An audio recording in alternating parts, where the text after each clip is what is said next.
What's up, guys? Welcome back to my channel. Oh my god. Welcome back to my channel. Um yeah, I'm gonna get up, but this is gonna be all about part 2 of how to gain clientele as a lash artist. So let's go. Okay. Oh my gosh, my throat. Okay, we are up, we are alive, we are dressed, we are showered, and we are not ready to go, but we're heading there. It is definitely hair wash day. Oh my god, my hair is not it. Okay, I need some dry shampoo. Okay, let me do that and then we'll come back. I don't know what this one is. IGK. I just stole it from Chelsea, to be honest. I don't even know where all my dry shampoo is. And I have no way of actually doing this properly, so just trying to get the job done. Honestly, I was gonna wear a hat, and I still might, but I was trying to save it, but I might still wear a hat, honestly. Honestly, I was supposed to record content today, and I was supposed to have like a whole content day, which means I was supposed to wear multiple outfits, but I woke up just not feeling good, you know? Maybe it's in my head. It might be in my head. I think it's in my head. The reason why it's in my head, I think Josh has been gone for like a week, and I've been pretty sad, you know? And I haven't slept properly. Like, I just haven't slept since he's been gone, which is really lame, but I just haven't slept properly since he left. Okay, I haven't been sad. I just haven't slept. Let's not sound like we're going downhill, because we're not. But the point I'm trying to make here is I was supposed to record content today. I woke up feeling like poop.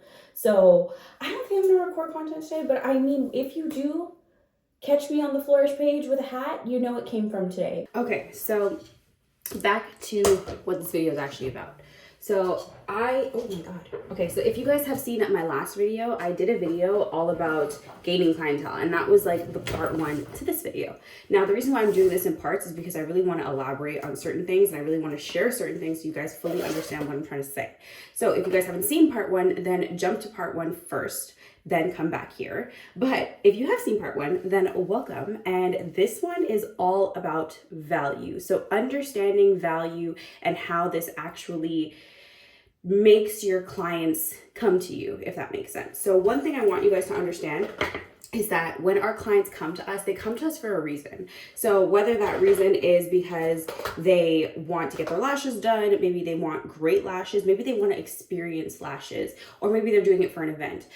Regardless of those reasons, those 3 reasons for wanting the lashes done, certain value aspects are going to drive them to choose you or choose somebody else. So let's say, for instance, somebody who was doing it for an event, maybe they value the service a little bit more because they don't do it very often and they wanted something really good, and they were like, you know what, let's go to the person that I know is going to do a great job. So chances are they might go to somebody who charges a little bit more, and they have no problem doing that because, again, it's only for certain events, and they understand the value in the service, and they're not going to cheap out because they don't do it very often.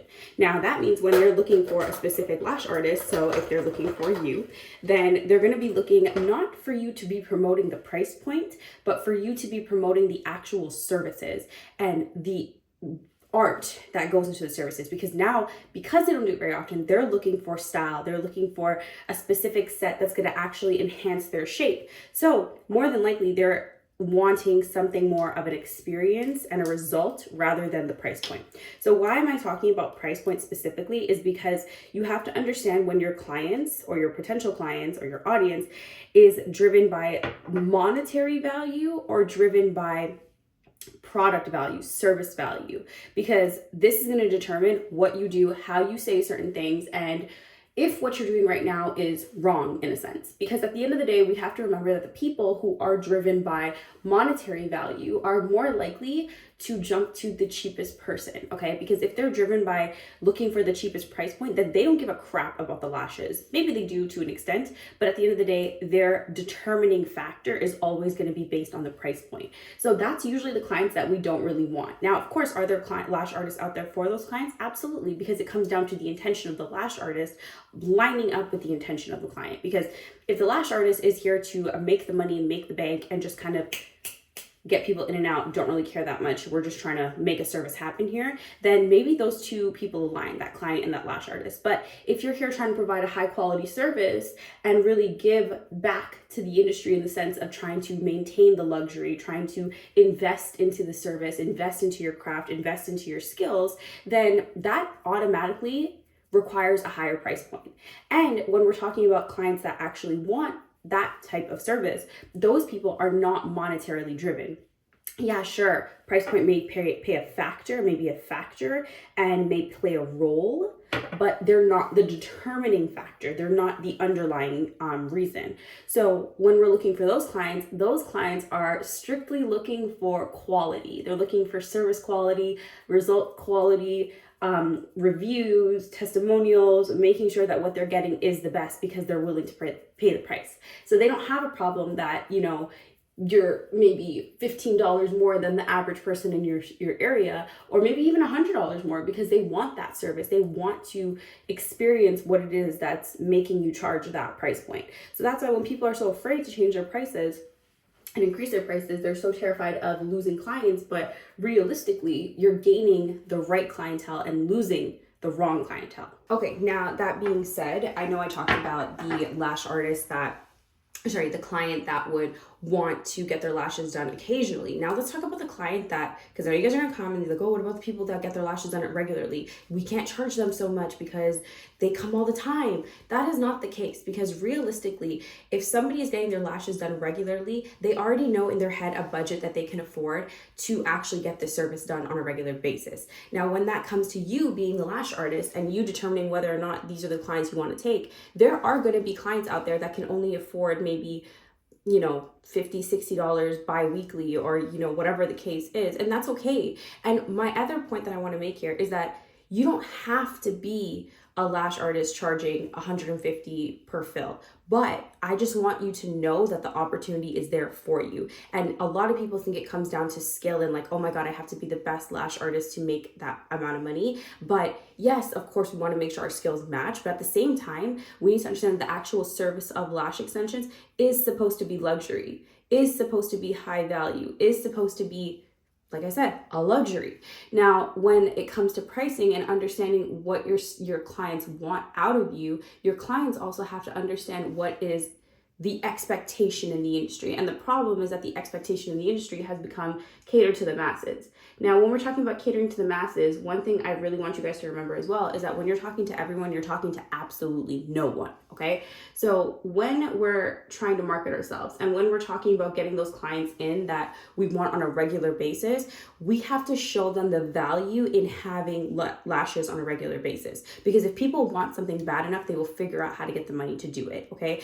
At the end of the day, it comes down to value and how much they value your service. If they understand the value and they can justify the value, then they will pay it. Of course, you will have people that just simply can't afford it. But if someone can value the service enough, they will figure out a way to afford it. Now, I know a lot of us are like, oh, well, I don't want people to break their back to do this and blah, blah, blah, blah, blah. But at the same time, again, this is a luxury service. There are cheaper services you can offer where you won't be doing that or making people feel like they have to pay X, Y, Z. But lashes are a luxury service.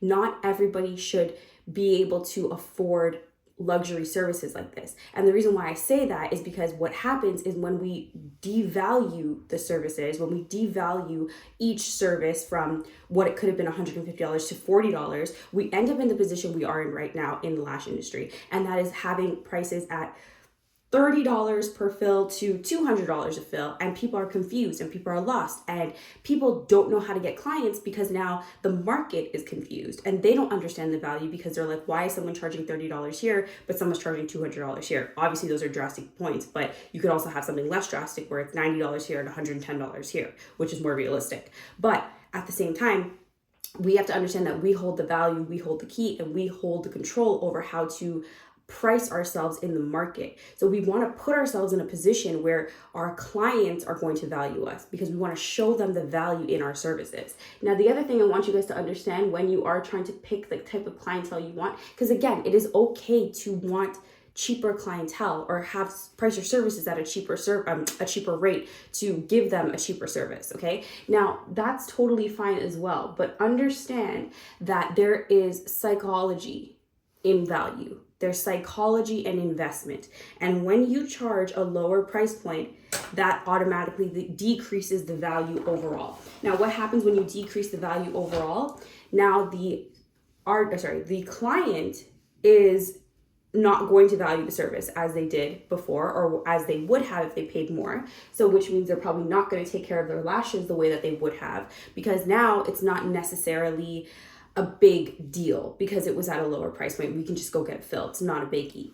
The other thing is that when we price ourselves so low, the clients are not going to value you.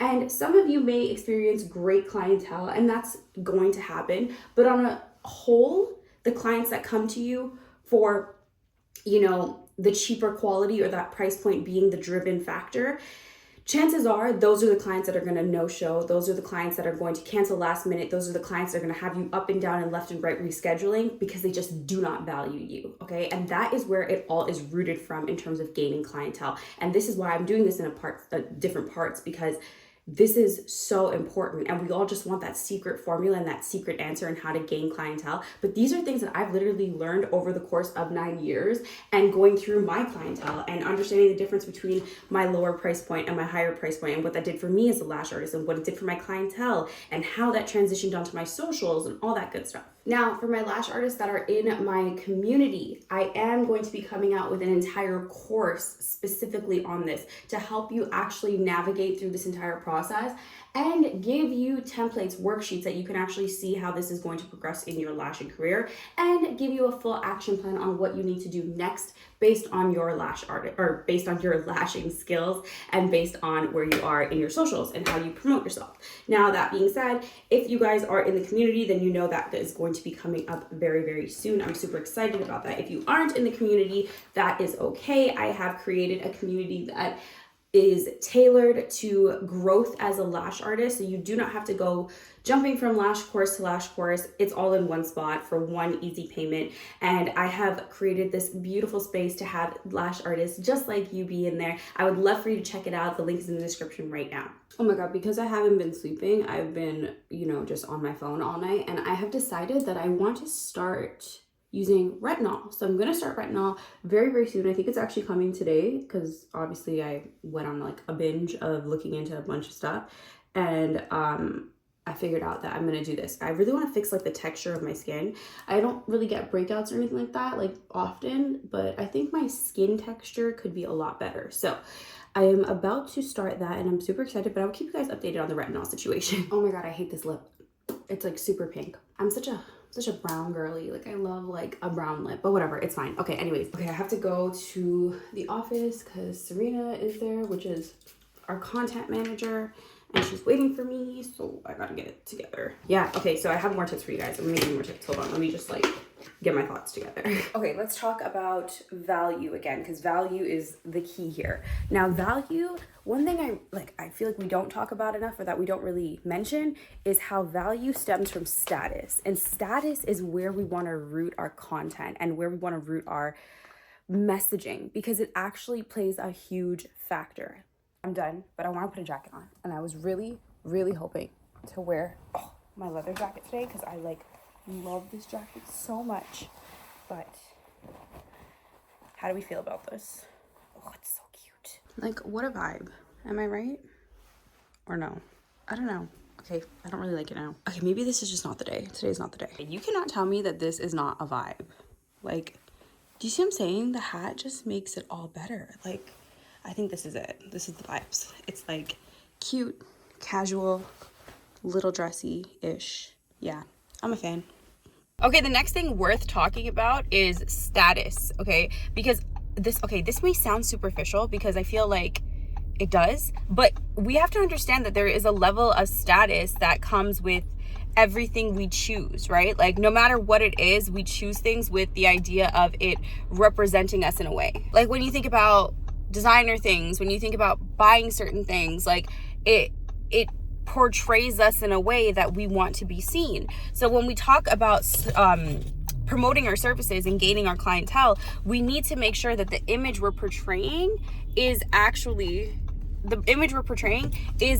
going to be serving the status that our potential clientele is going to want. So this is why it all comes out, and I'm sure you guys have heard it. It's all about niching down. I mean, I talk about it all the time, but this is why it's so important to niche down and understand your potential audience, and understand your potential clientele, or the clientele that you want, your ideal clientele, because the more you understand them, the more you can cater to them. And this is all aspects, like understanding what it is they value, understanding what it is their motives are, and then understanding what their status is, or not even just what their status is, or what they value in status, right? Like, for instance, I remember hearing this somewhere, and I do not remember where I heard it, but for instance, there was I think it was Alex Ramosi, actually, now that I'm thinking about it. But I think it was a story about somebody else. But anyways, he was basically talking, and I could be distorting the story, but basically it was about this guy's wife, and he was saying, oh, like, why don't you drive a Lamborghini or something like that? And then she was like, no, like, I wouldn't do that. And then he's like, why wouldn't you want to do that? And she was basically like, because the other moms would judge me, because her value and status, her status symbol was being a good mom, and driving an exotic car did not represent that status. It did not align with that status, as opposed to driving maybe a minivan or an SUV, because that made it look like you value being a mom. That's your status symbol. Does that make sense? This is why it's so important for us to understand our customer and understand our client, because again, the more we understand them, the better we can cater to them, the better our content can be delegated towards them, the better we can direct our messaging towards them. It's just an overall better thing, you know? But anyways, guys, I'm going to my office right now to record some content for you, because this was not the content to record, just some social media stuff, but maybe I'll show you a little behind the scenes of that. We did a photo shoot last week, which was absolutely amazing, and I was supposed to do a YouTube video on that, but of course I didn't, because I completely forgot in the moment, and we may have clips, and I'll insert the clips right here.